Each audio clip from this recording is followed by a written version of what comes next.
Sitting at our back doorsteps, all we need to live a good life lies about us.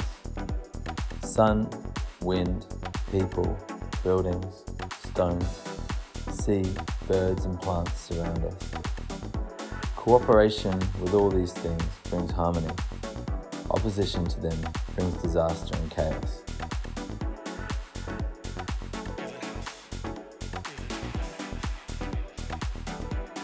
My name is Eddie Chambers. I'm a passionate student of earth building, a hobby architect and a structural engineer by trade. Last summer I set out on the grandest and most challenging adventure of my life, to build an earth house on a wild stretch of sand dune at 90 Mile Beach, alongside a soaring free spirit who I'd met just a few months before, inviting one and all to come and help with this epic project. Here's the story of our adventure, the things we learned, the challenges we faced, and most of all, a message of hope and freedom to all of those who wish to build a better place to live. Good morning, Bing Bong.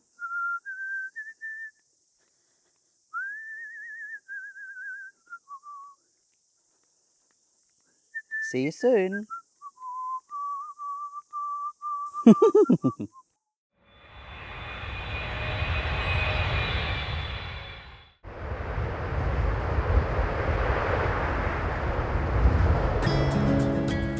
The country's name is Aotearoa, also referred to as New Zealand, a wonderland of natural resources and one of the most livable countries in a housing crisis.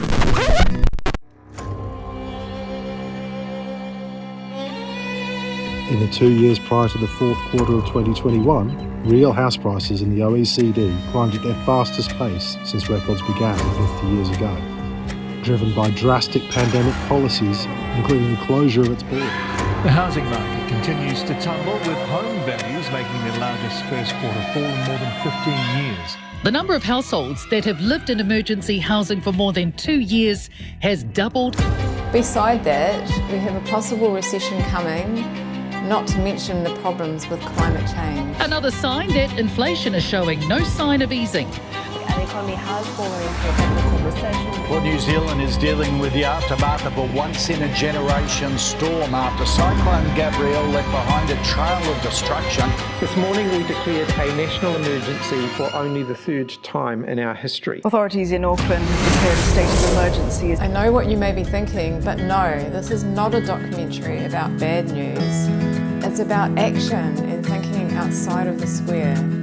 Today we'll tell you a story of how we built a house out of clay for Reuben and how we got along together for 5 weeks in the north of New Zealand. Am I not allowed to feel welcome here? I was born innocent. Acknowledge my privilege.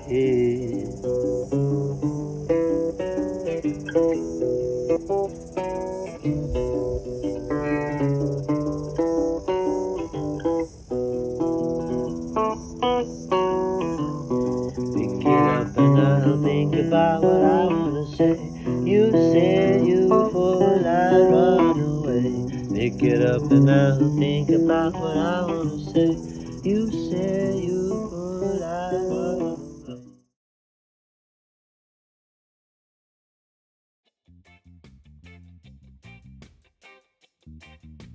So I found out about the project on a Facebook event page, and basically there was just 2 guys keen to build a house with mud and natural things, and they were looking for people to help.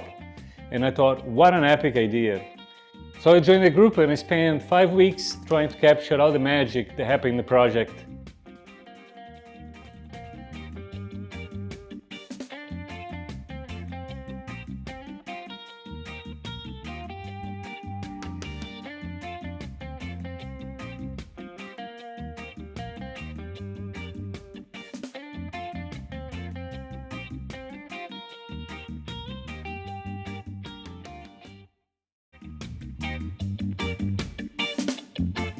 There's a massive housing shortage, and a housing crisis in New Zealand.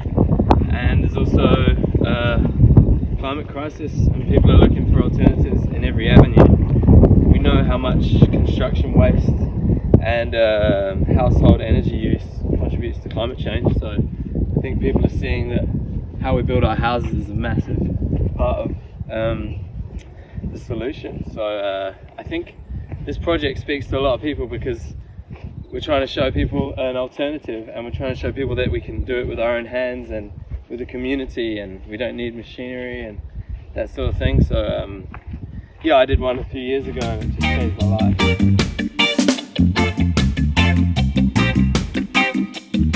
When it came to designing houses, I just found that all the houses I was designing were just so uninspiring and not really providing good solution, and often for just the very wealthiest people, you know. And so I was just trying to find other ways to build, other alternatives, and earth building came up two or 3 years ago for me, and I sort of thought, this ticks all the boxes in terms of sustainability, community, the things that I feel like we're missing in our society at the moment. And managed to get my chartership in conventional engineering, you know, timber, steel, and masonry, concrete, and now I'm turning my hand to earth building, which is another New Zealand standard building practice, and finding that actually as a chartered engineer I can design those buildings, and we have this 30 square metre exemption now in New Zealand for building consent. So those two things paired together give us a lot of power into providing a solution which all of the people can get involved with and create homes for themselves inexpensively, and empower them to actually build their own homes instead of relying on developers and mass production of kind of cookie cutter houses which don't actually feel like a home. And so as a chartered engineer, like, this is the most important and exciting work I can do right now.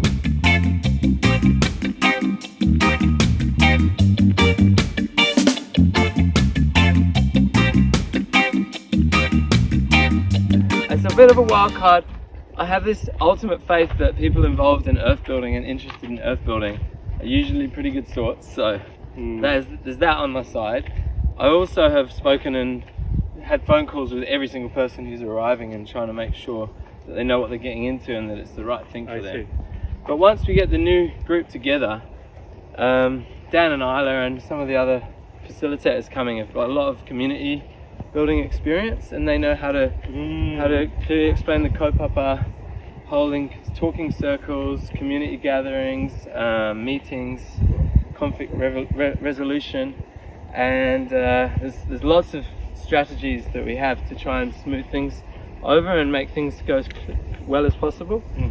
So yeah, it's definitely going to be some challenges there, but honestly it's just magic. Once you get people here together for a long time, the bond starts to increase and everything just goes beautifully. It's going to be awesome.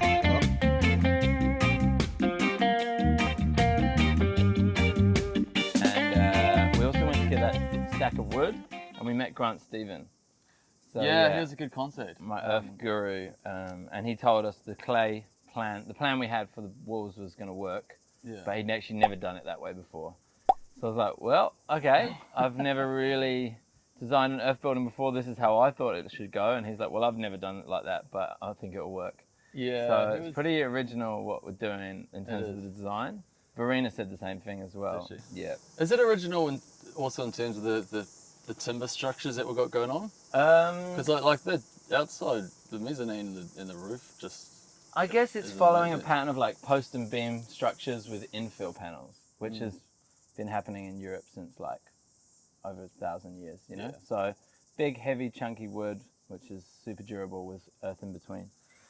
I think because I've invited all these people up here and I've sort of given this assurance that, you know, it's all going to be all good and come along to our thing, and like we're going to have a nice festival site, and we're kind of looking at it a week ago going, they're going to get here and be like, this is just a mess. Like, you know, and I hated that feeling. Yeah, but that's why I think it's not your burden, bro. Like somebody said something to me that was really cool. He said, you just provide this host of space and people bring their magic.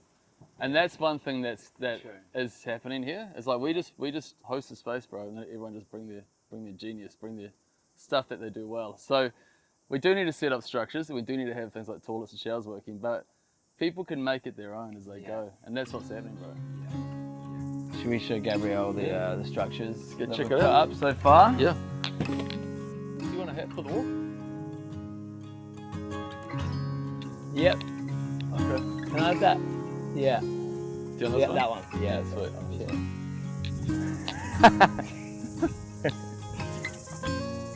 So we've taken most of the big ones up top already, but these are the sort of things that we were cutting down and transporting to the trailer, which I love because it's just natural looking wood. I love how these ones that are bark look beautiful. We're really learning as we go as well. We just cut them down. We're like, sweet, we've got some trees, and then we start talking to the local farmers, and they're like, oh, gum's gonna really twist and warp, and you gotta make sure you strap the ends or it'll just split. Or if you want to debark it, you got to do it on the first day. And we're like, well, we didn't do any of that stuff. So now we've got them all strapped so they don't split. We're not going to debark them because it's now going to be way too hard to debark them. We got some totara the other day though, and we debarked that on the first day, and it just looks amazing. So yeah, we're learning a lesson there. And this is the kitchen that Dan's mostly built. Yeah. Done such a nice job of it. Dan and Isla are one of the main facilitator couples. He's a arborist and a natural builder, and Isla's the caterer lead, and she was like, I need a really good kitchen, and we were like, we need really good food, so let's give her a really good kitchen. And this is the coolest spot on the site. So we're gonna have 20 people hoarded up in that little tent up there where it's hot, but Isla's gonna have a nice cool kitchen to work in. The caravan's currently the tool shed because we haven't got a base for the tool shed, which is sitting over there in cardboard boxes in the trees. Oh, show the composting that Sarah set up. Oh yeah. She made this beautiful composting setup, and that one's starting to fill up now. It's just pine sticks and thinner ones, and then we use bark from the trees to make the second one, which looks really beautiful. Amazing how quickly this is up. Yeah, and that'll be all soil in a few months probably. This is the ever-evolving hangout spot, the Pallet Palace. We've got one floor in the whole place, so it's really nice if you ever want no sand on your feet for a couple of minutes. Yeah, having a hot shower out here is a real game changer. Yeah. Honey said he hadn't had a hot shower for 3 months before he got here. Even having running water was a game changer for me. I was yeah. there for like months without it. Yeah, because the beach is so wild. You come back off the beach and you're like sandier and dirtier than when you went for. You never don't feel sandy, and there's always either sand touching you, or insects, or dogs. Yeah, vegetable garden. Got planted. That's epic. Fresh veggies. These puppies actually are part of the story of the project as well, because the guy who came to dig the holes for the main piles, the main posts, he just had a couple of extra puppies that he didn't. Yeah, so he just asked me. Yeah, he just asked me randomly as he was finishing. He's like, "Oh, I got some puppies. I was going to take them to the vet. Do you want them?" And I'd never thought about it before, so I thought, "Oh, yeah, okay, why not?" And so yeah, they just follow me around and keep me company for a couple of months. Yeah, and this is where we are. So when I arrived a month ago, it was just 11 timber poles sticking out the ground on an uneven site. And so actually looking at it today is like a huge amount of progress. The design's evolved quite significantly as well, because halfway through building it, Reuben's like, I don't want to cut these beams shorter, let's just stick them out the front and make a deck at the front, and then we'll be able to see the ocean. And I was like, oh, I knew this was going to happen. So the floor area is like double or triple the original plan at this stage. But I want to actually imagine now these are up. Like, so I'd be standing with a floor level about there, eh? Is that about our floor level? Yeah. So they are quite close to head height. They're not super high. Yeah, and there's two of them, but then the ceiling's actually way above that. Yeah. So I don't know if that's gonna. Do you think you're gonna put a floor through here or not? Well, I'm definitely gonna put a floor through there. Through there, yeah. Yeah. We always had the plans for the mezzanine through there. The problem with sarongs is it's really annoying to walk around in a building site. But yeah, so the mezzanine floor is gonna be On this side for sure. Yeah. And then whether we go through here or not, who knows. But you don't mind these being in your ceiling space? I don't mind it. What do you think? Oh, it's your house, bro. Yeah. You make a feature of them.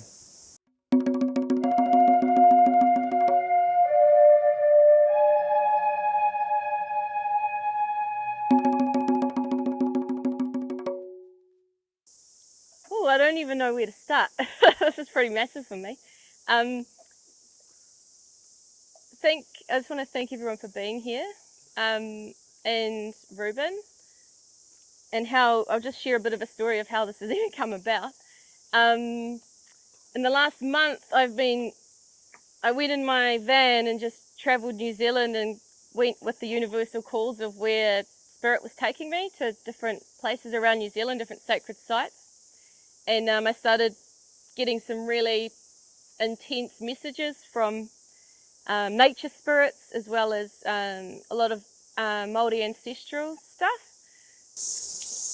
I'd like to give this to you, Eddie, and just say thank you so much for your vision and your dream, and just pushing me to put this together with you. And this, as Mum says, this is amazing, and you're so talented in what you do, and your knowledge of the earth, and your pursuit to build this way.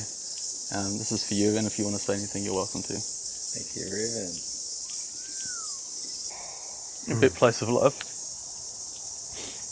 Yeah. Do you want to share? Why don't you help me bury the bird?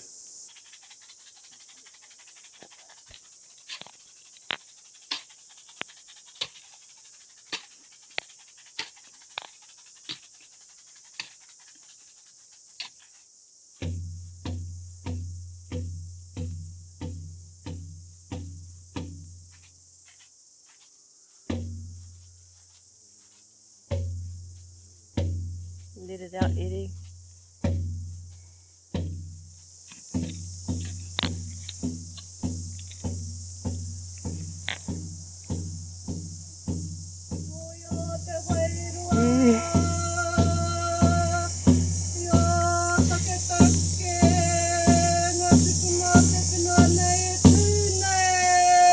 Seed of life.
So the first thing we're going to do is just do the health and safety induction straight up, so that that's all done and everyone's here is aware of all the risks and all the hazards and knows who to go to if there's any problems.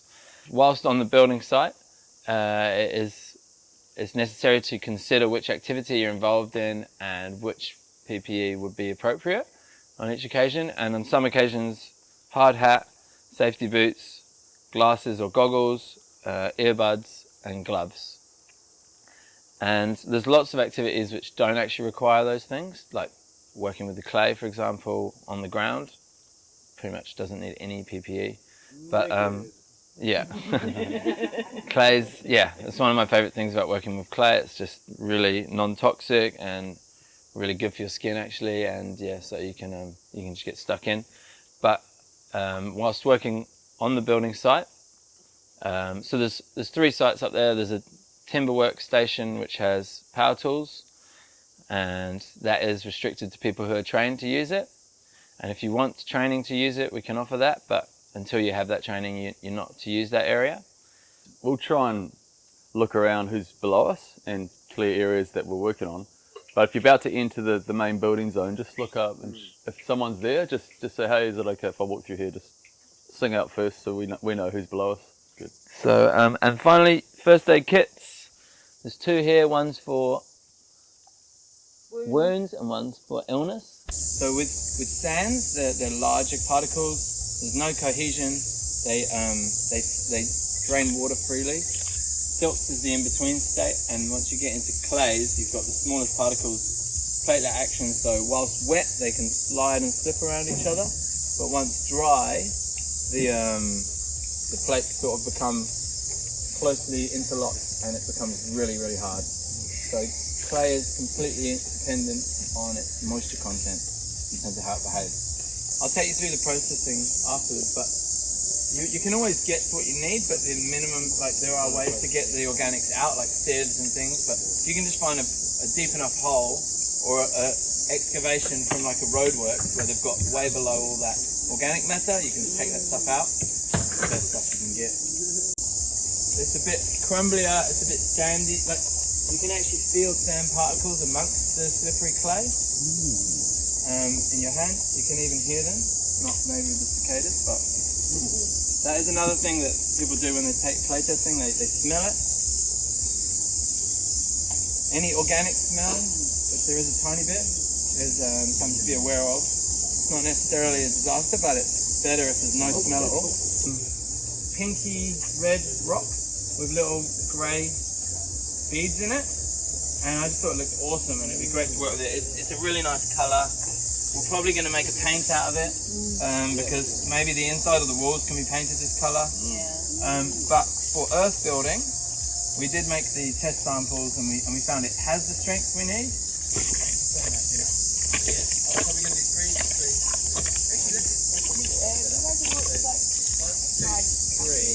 And I want to stick with the same fibre for those 3, so it's a controlled test. Probably just use hay. Potentially chop it a little bit depending on how long the strands are. So I think it's going to be fine. So they're a little bit damp. If we can get the damp stuff off and use the drier stuff, it's going to be better. But so what we'll probably do is, can you write this down, Dave? Yeah. 1 part clay to 1 part sand. And when I say sand, importantly I mean gap 7, which is that metal. But all earth builders call it sand, and so I'm going to call it sand. So the minimum amount of clay we can use to stick it all together and make it strong together. Meet Daniel, also known as Naked Dan. Naked Dan is an arborist, enthusiastic of natural building, and an experienced handyman. Just had everyone on site for the first time, and we've just been processing 2 different types of clay. One of them is from the side of the road, which is great because it's free, but it's an hour's drive away and we don't have a digger, so we have to manually shovel it. The other one is from just down the road, and it's from a man called Dave's house, and he's got a digger, so it's very easy to access. We've been stomping it with our feet and hydrating it and homogenizing it. And then over here, we've just made a template for our earth bricks, and we're going to do some brick testing, hopefully after breakfast. We're going to do different ratios of clay, maybe some sand and fibres. And for our fibres we have pole peelings, straw or hay over here, and sawdust somewhere else.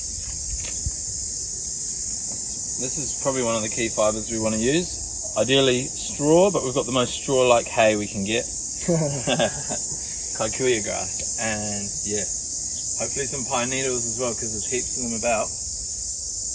Yeah, so more experimental week. More testing after breakfast. Yeah.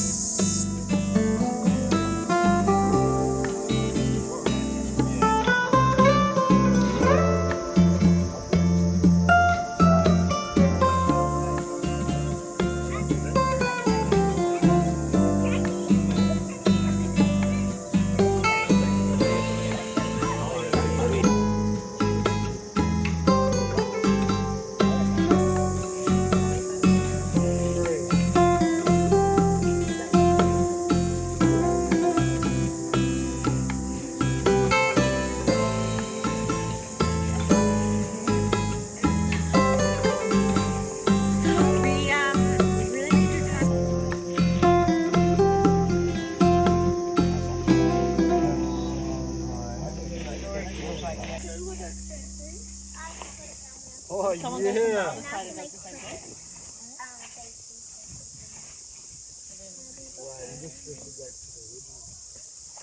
There we go, there we go. Put this light or middle? Is that going to be reminiscent of that one? Or That's closer to this one probably. Put that there for now then.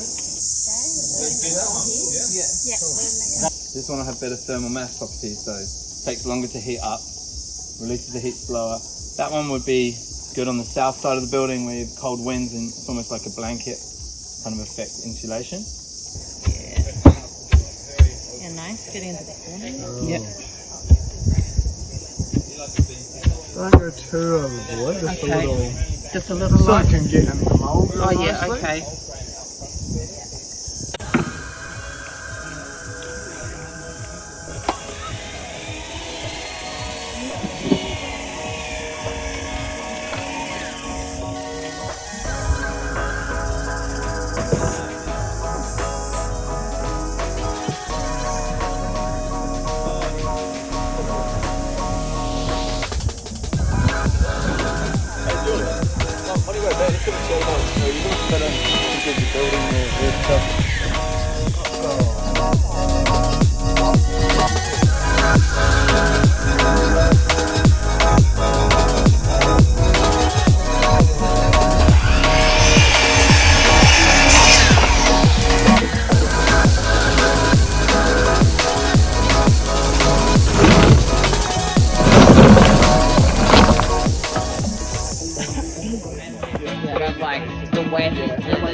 Kia ora.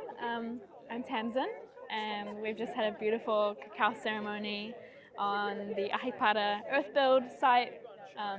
Beautiful, incredible spot. We've got a beautiful altar, a beautiful tent, all of the magic that everyone has co-created here. And we've just gathered in ceremony, and ceremony is all about making life sacred. The act of ceremony is bringing the sacred back to the mundane, and I guess my goal with cacao ceremonies is to bring people back into their heart, back into their center, and really connect to nature, connect to the elements, and remember who they are.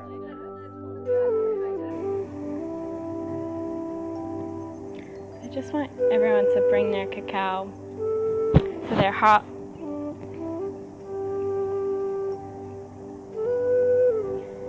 Really closing down the eyes. Just taking the time to connect with your body, connect with your pelvis on the ground, rooted to the earth. Placing the cup close to your heart, feeling the warmth. Perhaps taking it through your nose and picking up on all the different flavors.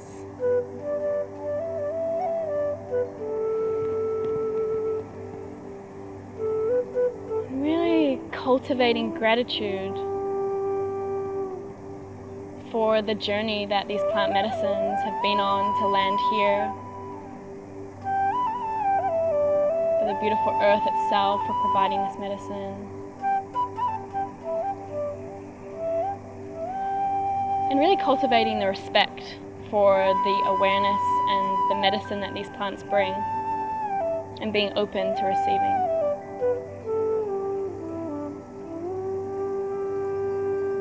So when you're ready, just take your first sip. And as you drink, I just want you to focus on your heart center, the center of the chest, emanating that glow,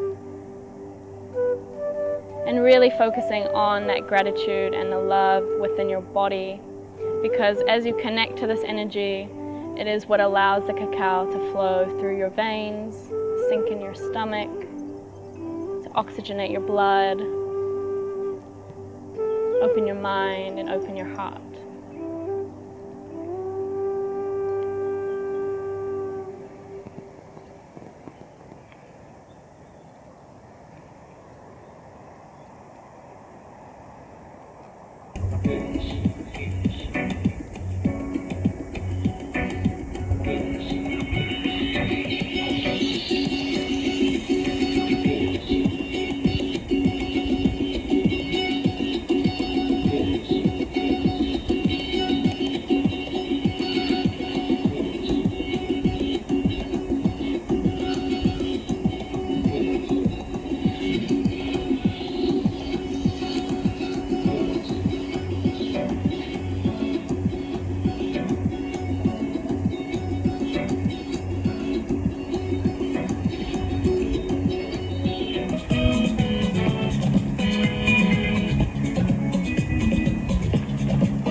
Burn fire.